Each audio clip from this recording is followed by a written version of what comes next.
It's a holiday weekend, the grill is going, the TV's blasting. Your uncle won't stop talking about gas prices, paper plates stacked on the folding table, going soft in the heat, a cooler running low on ice, somebody always forgetting to grab more from the gas station, a couple of lawn chairs sinking a little into the grass. Somebody's kid cannonballing into the neighbor's pool 2 yards over, and nobody flinching at the splash because it happens every single year. The bass from someone's truck stereo a couple houses down, just loud enough to feel through your chest. Then your cousin rolls up, brand new F-150, leased, still has the temp tag in the window. He glances over at your 5-year-old sedan and says, "You still driving that thing? When are you upgrading?" You smile, you keep it easy. It gets me from A to B. You keep the peace, you always do. But standing there with your drink, something felt strange. Nobody at that table was actually talking about money. They were talking about trucks, about gas prices, about who just got a raise, whose kid got into which school, whose porch got redone last spring, whose vacation photos looked better than everyone else's feed that week. But underneath all of it, everyone was talking about status.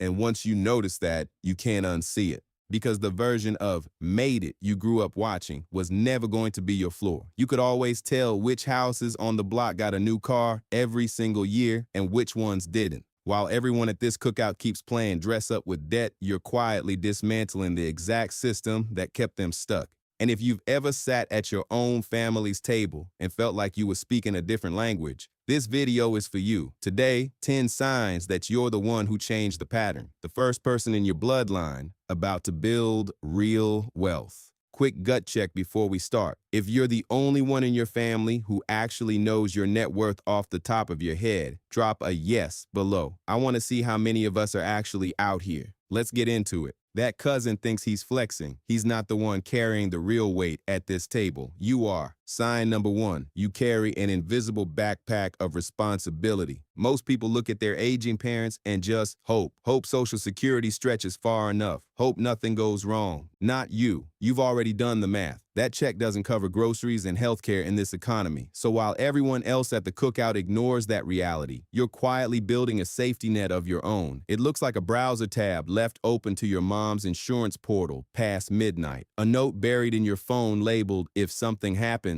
with account numbers nobody else in the family even knows exist. A rough monthly number for assisted living that you looked up once out of curiosity and never forgot, because now it just lives in your head quietly next to your own rent and your own bills. It looks like quietly comparing 3 different long-term care insurance quotes on your phone during a lunch break nobody else in the office knows about. A calculator app open next to your own budget, running 2 sets of numbers instead of 1. This isn't about resentment, it's love in a spreadsheet. Because when a real crisis hits this family, you're going to be the one who can actually write the check.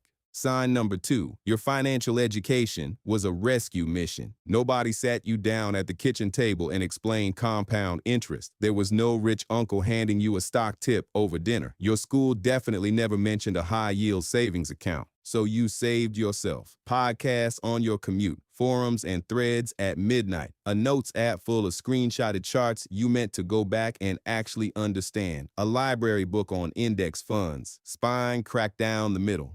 Due date long expired, half-finished spreadsheets with formulas you copied from a video and never quite trusted. A sticky note on your monitor with a stock ticker you were too nervous to actually buy for another 6 months.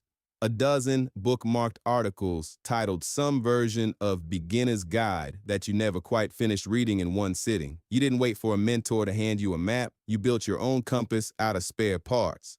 So no, being self-taught doesn't put you behind. It hands you an investor's most dangerous weapon, aggressive curiosity. That curiosity doesn't stay in your headphones. It starts pointing at the number everyone treats like a trophy. Somebody in your family probably has an 800 credit score and treats it like a trophy. Proof they made it, proof they're responsible. And on paper, sure, it looks great. Except that score didn't buy a house. It bought a truck, a boat, furniture on a payment plan nobody can really afford. That's when you start seeing the credit score game for exactly what it is. You've heard the number said out loud at the table, the way other people announce a batting average, 740, 790, a number recited like a personality trait, dropped into conversation right before someone mentions the new truck or the new boat it helped finance. Sometimes it's followed by a laugh, like the number itself is the punchline. That's sign number 3. Banks love people who use credit to buy lifestyle. They quietly root for the people who use credit to buy leverage instead. So you use your score to lock a 30-year fixed rate on a duplex, not to walk out of a mall with new shoes at 24% APR. Same tool, completely different game. You're not trying to be the bank's favorite customer. You're trying to build something that outlives the interest. Sign number 4, you're quietly practicing strategic underachieving at work. It looks like you've lost your edge, like you gave up on climbing. Your family sees someone who stopped trying. What's actually happening is different. You refuse to trade your mental health for a 3% raise and a nicer name badge. Your 9 to 5 isn't your identity. It's your ATM, your seed money. You clock in on time and you clock out on time. You do exactly what the job description says. Nothing more, nothing performative. Your lunch break is 30 minutes at your desk with a spreadsheet open, not 30 minutes of small talk by the microwave. You stop raising your hand for the extra committee, the extra project, the great growth opportunity that pays in exposure instead of dollars. You stop checking your work email after 6 p.m., not out of principle, but because nothing on it was actually yours. You conserve your energy at the office, so there's something left at 5 p.m. to build the thing that's actually yours. I had to ask myself something uncomfortable once. Am I working for a promotion or am I working for my freedom? That question changes everything downstream. Freedom needs proof. The proof starts small enough that most people would laugh at it. Sign number 5, you broke the paycheck-to-paycheck matrix. Maybe you only saved $100 last month, but you moved it to a separate account and you didn't touch it, even when DoorDash was calling your name. The account doesn't even have a clever name. It's just labeled, "Don't Touch." Sitting in a different app than the one you check every day. The balance is small enough that you almost feel embarrassed by it, smaller than a single month of the payment your cousin's making on that truck. But it's still there Monday morning, untouched, which is more than most months in your family's history can say. You skipped the drive-thru 3 times that same week, not because you were counting calories, but because you were counting something else. In a family history where every dollar got spent before it even landed in the account, that $100 means something different. It might be the first dollar in your family that actually got to stay employed, working for you, instead of disappearing into a subscription or a delivery fee. That's the first brick in a new foundation. Sign number 6, you stopped giving unsolicited financial advice. This one stings a little. It was a hard lesson. At first, once you understood how money actually works, you wanted to save everyone. You became that person at family gatherings, bringing up Roth IRAs, budgeting apps, index funds, whether anyone asked or not. And you learned fast. To someone who's addicted to spending, logic can sound like an insult. Your advice didn't land as help. It landed as arrogance. Now, when someone brings up a new credit card offer or a can't-miss investment tip, you just nod. You ask a polite question and let it drop. You change the subject to the food, to the weather, to whatever game is on in the background.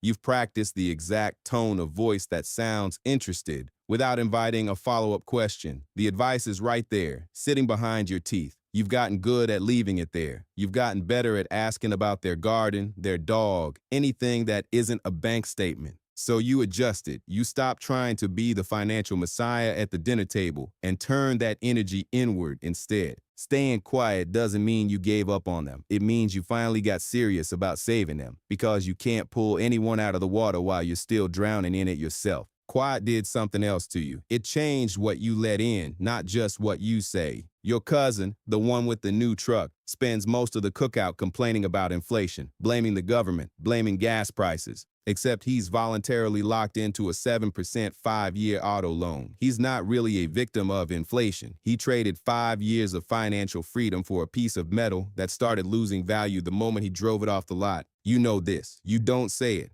That's sign number 7. You've put yourself on an extreme information diet. You've learned to quietly filter out the financial noise around you because a poverty mindset spreads the same way any mindset does, through repetition, through normalization, through nodding along at the table. You've unfollowed the accounts that make debt look like a lifestyle. You've muted the group chats that turn into bragging contests about who financed what and for how long. You still see the ads. You just stop letting them plan your weekend. You're not being cold by staying silent. You're protecting your peace. Sign number 8, you rejected the college myth. This is probably where you became the black sheep. Your family expected the classic script: an expensive private university, $80,000 in student loans, a piece of paper, and the appearance of success. You ran the numbers instead, and the strange part was never choosing the cheaper option. It was watching everyone else assume the expensive option had to be the smarter one just because it costs more. So maybe you chose a $4,000 community college. Maybe you learned a trade. Maybe you worked nights and paid in cash. You still remember the exact shape of the acceptance letters people compared at graduation parties, the ones with the university crest at the top. Nobody compared community college schedules the same way. The trade certificate didn't come with a cap and gown. It came with a paycheck that started years before everyone else's. The financial aid office never called your name at any ceremony, and that was fine by you.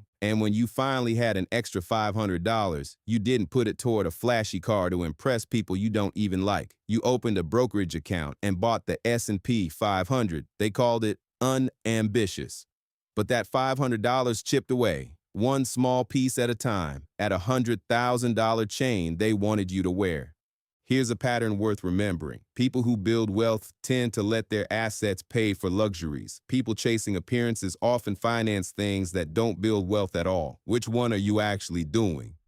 That $500 was never just about stocks. It was about deciding what making it should really look like. Think about what actually comes with the version of the American dream you grew up watching. Not just the house, the property tax bill every year, the roof that eventually needs replacing, the gutters that need clearing every fall, the HVAC that fails at the worst possible time, always in July or always in January, never in a month you actually budgeted for, the lawn that needs mowing every single week from April through October, rain or not. 45 minutes each way on the commute, same 2 lanes of traffic, same 3 red lights everybody in the neighborhood knows by heart.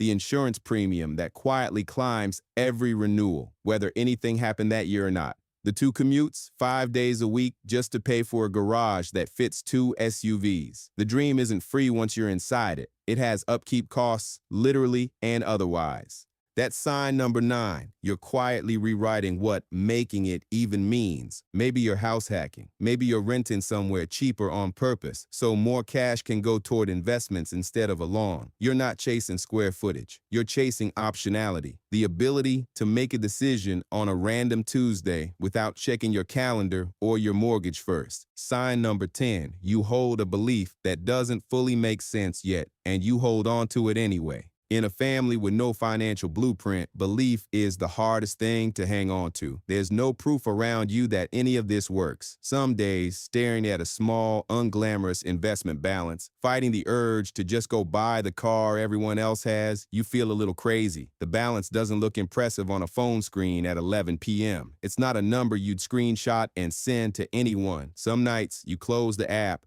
and just sit there in the quiet, wondering if you're actually building something or just watching money disappear slowly instead of fast. You check the balance again anyway, just to be sure it's still there, still small, still yours. The doubt tends to show up in the stretch between paydays, right when the account looks thinnest. But something underneath the doubt tells you the story ends differently with you. Poverty, bad money habits, the scarcity mindset, it all stops right here, at your doorstep. It doesn't get passed down. That belief doesn't need proof yet. It just needs time to catch up. Maybe 5 years from now, that truck will be gone. The lease will be up. The payments will be a memory. And so will the excitement of driving it off the lot. The lease paperwork will be filed away somewhere and forgotten. The new car smell will be long gone. Somebody else's kid will probably be doing the cannonball into that same pool a few summers from now. And the grill will still be going. And gas prices will probably still be a topic of conversation.